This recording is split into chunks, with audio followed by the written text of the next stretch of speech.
Now, if you love flowers as much as I do, then stay with me and see what I can create.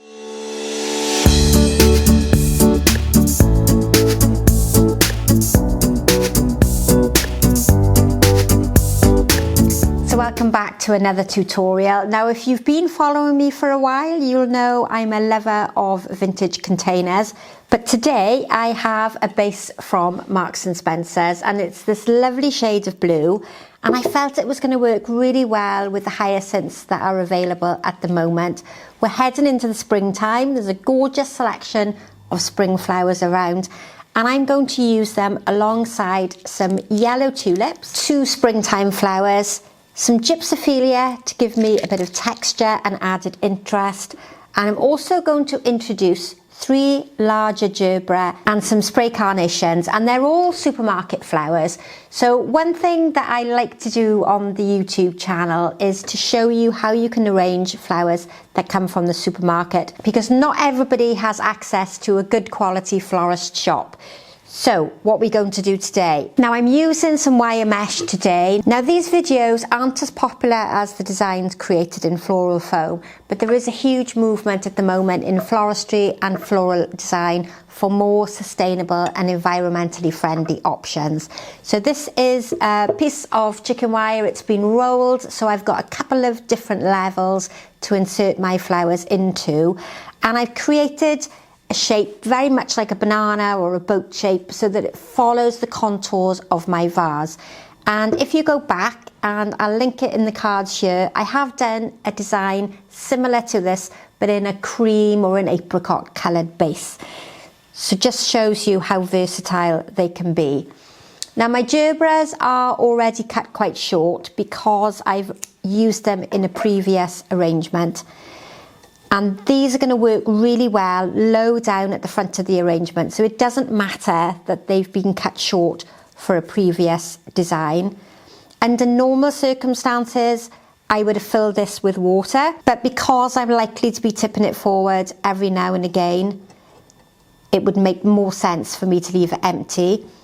So I've just created almost a sort of triangle shape with the main focal flowers, and these are the larger flowers for my arrangement. And I've created almost like this triangular shape there towards the front. If you don't have 3 flowers like I do, then space them out so they don't look too symmetrical on either side. I'm going to try to create this arrangement without any foliage at all, because I know lots of you struggle to get greenery. But what I am going to do is I'm going to introduce some shorter pieces of the gypsophilia, just tucked in around those 3 gerbera. And initially, when you start with wire mesh, your flowers can sort of move and swivel around because there's not a lot of structure there to hold them into place. But as you add more material and more flowers, they become more secure within the wire mesh. So don't worry too much if you see a few things moving around. One of the beauties of arranging in the wire mesh is that you can take them out and put them back in if you don't like the position you've originally placed them. The shape of this arrangement is probably going to follow the contour of the bowl itself. So I've got a banana or a crescent shaped container, and I'm almost going to bring the flowers up following that semicircular shape. Often that's a good tip with arranging flowers. If you have a container that's tall and narrow, then your arrangement is likely to become tall and narrow. If your container is a bit fatter and a bit wider, then you can almost copy that shape to create your design. Now, if we look at it from this position here, from the side, you'll see that at the moment I have all my flowers towards the front. What you need to be careful of with that is that the weight of your flowers doesn't pull your chicken wire out of the container. So what I'm going to start doing is adding some of the blue hyacinth towards the back, because that will help give me some weight.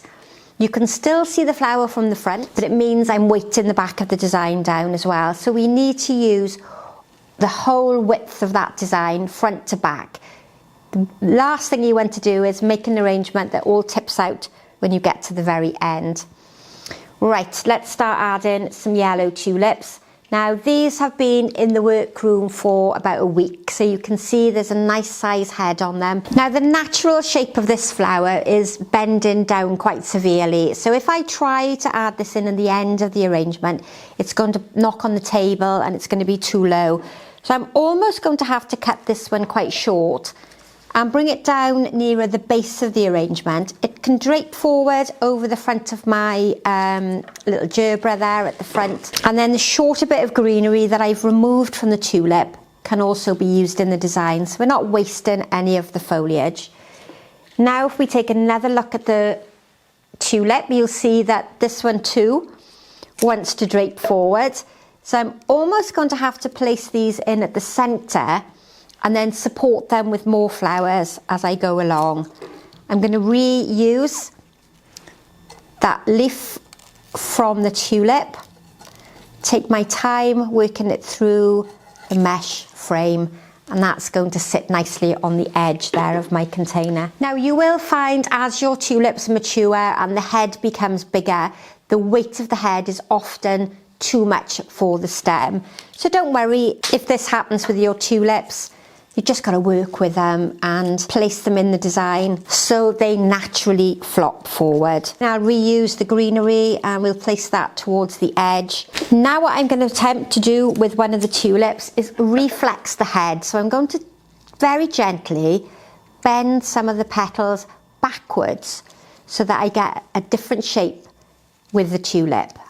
This is very fashionable at the moment. You'll see it in lots of wedding work and lots of these very vintage styles that we're seeing. So I've got that lovely, interesting shaped head, and it's a nice big head, so that's going to work quite nicely towards the front. And when I'm teaching classes, particularly with the online courses, I always encourage you to have space around your flowers. And this is one of the designs where lots of the flowers are very compact and very close together. And it's been inspired by floral design from historical periods of time. So I'm going to do the same with another one of those tulips. Just very gently use my finger and thumb to open that up so we get that nice shape. And you can do that really well with tulips as well as roses.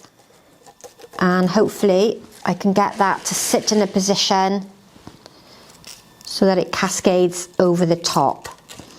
And it's almost like creating levels. You get a level of the gerbera and then another flower sitting on top until you've created a really lovely design. Right, so that's it for a minute with the tulips. Now I've got two more of the hyacinths. I'm going to bend these so hopefully the shape of my arrangement starts to come higher and taller on the outside. This one is a bit shorter, and I'm going to tuck him underneath alongside that gerbera so that the blue is evenly distributed, but it's not matching on both sides, because that tends to create quite an artificial style arrangement. A couple of the tulip leaves that I didn't use can work really nicely towards the back, and this is a lovely fresh green. It's a very springtime colour. So sometimes if you're making an arrangement and you haven't got foliage, think of the foliage that naturally comes on the stem and whether you can reuse it in the arrangement. Often you'll see me throw it away because I'm a florist and I have lots of shop bought foliage here that I can use, and I want to show you all these interesting colours and textures. But sometimes it's really valuable to reuse what you've got on the base of the stem. Right, so my centre section is nicely done. Now I'm going to start bringing some spray carnations towards the outside edge. One of the nice features of a spray carnation is that sometimes it has a bit of a natural curve to it. So they work well on the outside of the arrangement and they will help start to create a bit of height. What's also good about a spray carnation is they're fairly inexpensive to buy at the supermarkets. You can get them in a wide range of colours and they are fairly inexpensive. At the moment I've got them on the outside of the arrangement, so I'm going to bring them now more towards the centre, so that colour and texture is going to work its way from one side to the other. And the spray carnation had this really interesting side shoot, which will quite easily grow into a plant if you add that into some compost and some rooting powder. But I'm going to make use of that. I'm going to use up all the bits that are on the base. Some of my spray carnations are short because I've used them in the previous arrangement, but that's going to work to my advantage because I can use it towards the centre of my arrangement. So I think some of the spray carnation towards the centre is going to be helpful so that my carnations aren't just on the edge sticking up on the sides. From the front position, we've got quite a lot of the wire mesh covered, but if I'm looking at it from the top, there's an awful lot still visible. But we can do that in the moment when I introduce some daffodils, which are a much larger shaped flower. I'm going to continue at the moment with the spray carnation. This one is quite a tall stem, so I'm going to use that to continue the height on either side. Really exaggerate that sort of boat-shaped container. And I think that I'm going to go asymmetric. I think I'm going to make this side taller than this left-hand position. I think it suits the style and the shape of the flowers that I've got. If we turn it round the front, you can see that the spray carnations are more dominant on this outer edge than they are at the front. So I'm going to tuck some underneath where those gerbera were when I started the arrangement. And then I've got the same colour and the same texture working its way from one side to the other. The same principles apply. We still need some height, width and depth, otherwise the arrangement becomes quite flat. And we need to try to evenly distribute the flowers from one side to the other. Now it's the turn of the daffodils, a bigger head this time and a different shape. So we've got that trumpet sort of shape. And I've also found one tulip that was hiding underneath my daffodils. So what I'm going to do with this one is open it up again. So we've got that full size tulip head. And I'm going to aim it more towards the back here. It will help give me that weight I need to secure my mechanics into place. And it's going to give me a bit of that yellow colour and texture towards the back as well. So now it's time to start with my daffodils, and we'll start on the outside edge this time. The daffodils aren't the longest of flowers that you can use in arrangement, but they do have an interesting shaped head. The larger ones like this I'm going to place towards the bottom. I'm going to introduce some on the right side of the arrangement because we haven't got any here yet. It doesn't matter so much whether they're buds or whether they're more mature flowers that are open and showing more colour. It's just a case of creating a nice outline shape. Now this style of arranging is really good for garden flowers. It's fabulous for springtime flowers in particular because they're not great lovers of floral foam. And if you aren't able to go out and keep purchasing floral foam, which can work out quite expensive, then reusing the wire mesh over and over and over again is quite an economical way of arranging flowers.